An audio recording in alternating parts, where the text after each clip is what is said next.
masih baik yang ikut membela Romo Paskalis pada waktu itu, karena kalau tidak mungkin Romo Paskalis sudah dijebloskan di dalam penjara, mungkin termasuk represi. Tapi untunglah bahwa ada ini dan ada ditemukan bukti-buktinya sehingga polisi yang mengadukan itu menarik berkasnya. Akhirnya kemana-mana itu ketahuan banyak. Ternyata di Indonesia perdagangan manusia. Yang terakhir itu kan kasus yang berkaitan dengan perdagangan manusia yang diambil ginjalnya. Itu ternyata bukan hanya cerita-cerita palsu, tapi ternyata ada MBK. Nah iya pasti ada.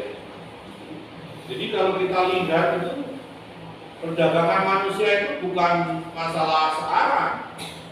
Di zaman dulu ya sudah ada perdagangan manusia. Hanya mungkin tingkat kesadaran orang berkaitan dengan ini kan sangat berbeda dengan sekarang. Di zaman dulu itu sanksinya sudah berat ya. Bahkan dikatakan tadi hukuman.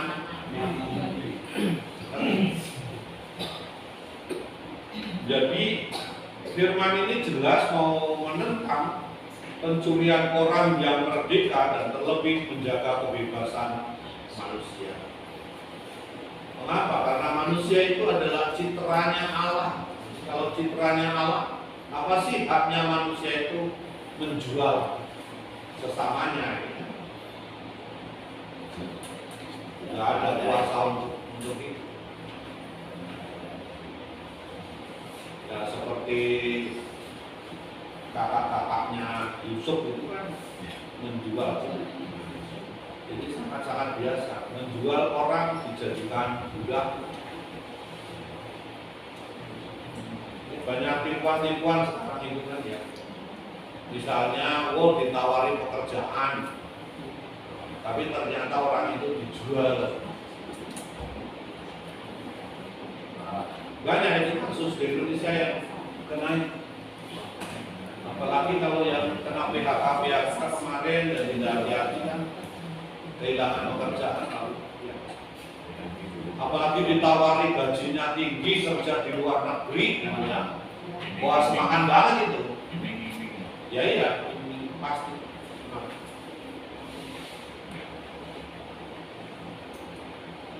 Nah, ini yang sedang di Indonesia lagi ramai ya, berkaitan dengan perdagangan. Begal itu di tempat saya kerja dulu itu ya namanya Gelandong itu sangat luar biasa itu. Anak SD saja itu pegang senjata rakitan dan Gelandong orang tua. Telah terjadi. Yang lucu itu ada seorang guru itu namanya Pak Oji, guru agama. Jadi suatu saat itu dia kan pakai helm itu dengan Honda motornya Win. Suatu saat itu dihadang, mau dirampok, mau diminta motornya itu. Tapi ketika dia buka helm, ternyata anak itu tahu, oh Pak Guru. Berarti yang Gelandong itu muridnya.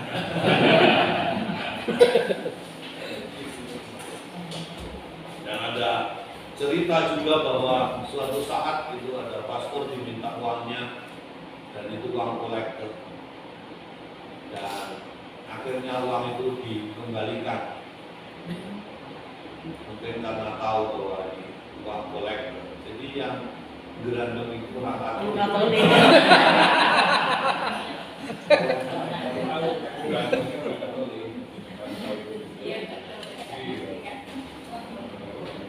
Romo, maaf agak balik Romo. Yang apa tadi? Yang 14 jangan berzina.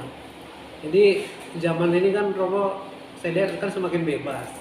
Bahkan di dunia digital pun kalau kita nggak bisa menfilter tontonan atau tontonan anak kita kan sekarang terbuka semua gitu Romo. Kemudian juga mungkin kita sama-sama tahu lah masalah seks bebas dan sebagainya. Itu gimana Romo cara kita untuk mengantisipasi atau mencegah di zaman yang seperti ini gitu? Ya memang kita harus tahu juga ya, sekarang ini kita harus mulai undang-undang. Kalau ada undang-undang ya kita memang harus pelajari. Kalau tidak itu kita harus hati-hati menggunakan tangan kita untuk jangan gampang ngeklik macam-macam lah. Kan banyak kasus-kasus yang sekarang itu gara-gara klik-klik itu kan duitnya hilang. Ya kan? Terus ya banyak kasus-kasus di teman-teman kita ini yang pokoknya ngeklik-ngeklik aja itu wah, apalagi tawaran-tawaran yang sekarang itu kelihatannya menjanjikan. Terus ada yang apa itu permainan yang tampaknya wah hanya 10.000. Nah, tapi kan habis 10.000 nanti habis lagi kan 10.000. Itu termasuk perjudian. Jadi ya memang kita harus tahu rambu-rambunya. Undang-undang ITE itu ya saya kira memang juga sekurang-kurangnya kita harus coba lihat apa sih yang sebenarnya bisa membuat kita. Suatu saat saya di WA oleh teman saya ini tentara, sekarang kolonel, seorang ibu di Angkatan Udara di Halim Perdana Kusuma. Romo, itu gambar yang Romo posting itu, nanti jadi rame itu kalau enggak. Jadi suatu saat itu saya sebenarnya posting seorang anak yang sedang mulung dengan ibunya di sungai. Nah saya sebenarnya kan mau mengatakan, loh sampai begini loh anak-anak kita itu.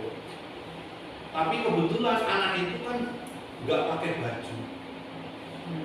Persoalan yang dibilangi ibu saya, ibu yang tentara telepon saya itu karena nggak pakai baju. Jadi kalau misalnya kita posting itu bisa nanti disalahgunakan dan saya bisa dituduh saya menyebarkan pornografi. Padahal yang saya maksudkan kan saya hanya posting, saya mau menunjukkan betapa beratnya hidup si ibu itu dengan si anak ini yang mencari sampah di sungai, dan kebetulan anak itu nggak pakai pakaian. Nah ini kalau orang yang nakal kan apa yang saya posting itu dipersoalkan, itu bisa dipermasalahkan. Maka memposting sesuatu itu memang ya sekarang kita harus hati-hati juga digital. Enggak, maksudnya upaya kita gitu loh. Gimana? Upaya kita untuk anak-anak ini, sementara kan mereka sekarang lebih pintar untuk main Ya. gadget dan sebagainya gitu. Untuk mencegah itu gimana gitu loh. Yang memang harus anak-anak juga harus diajak ngomong lah ya, diajak ngomong. Kadang-kadang anak-anak ini lebih pintar. Iya. Kode-kodenya itu lebih paham dibanding kita ini yang jadul-jadul itu. Suwe. Tapi ya harus diberitahu. Maka memberi rambu-rambu kepada anak itu penting.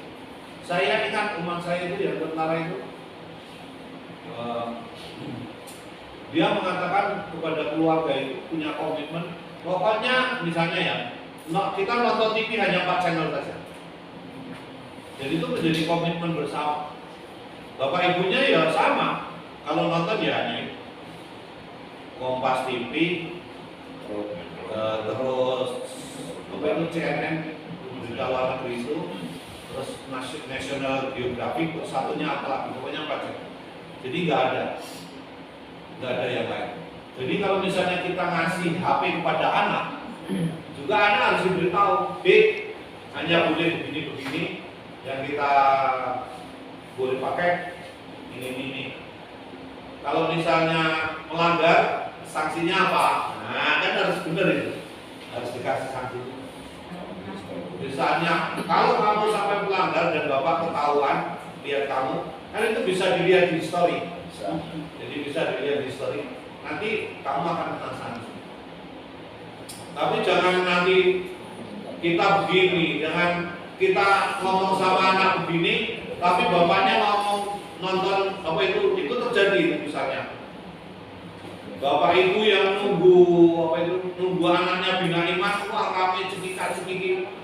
Ternyata anaknya bina iman, bapak ibunya nonton video porno. Nah ini kan nggak beres gitu.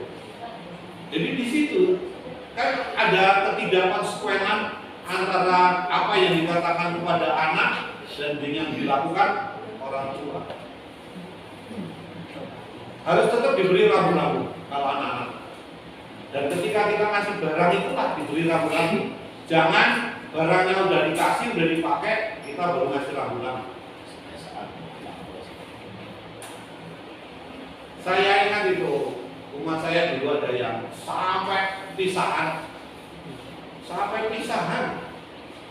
Gara-gara apa? HP. Gara-gara.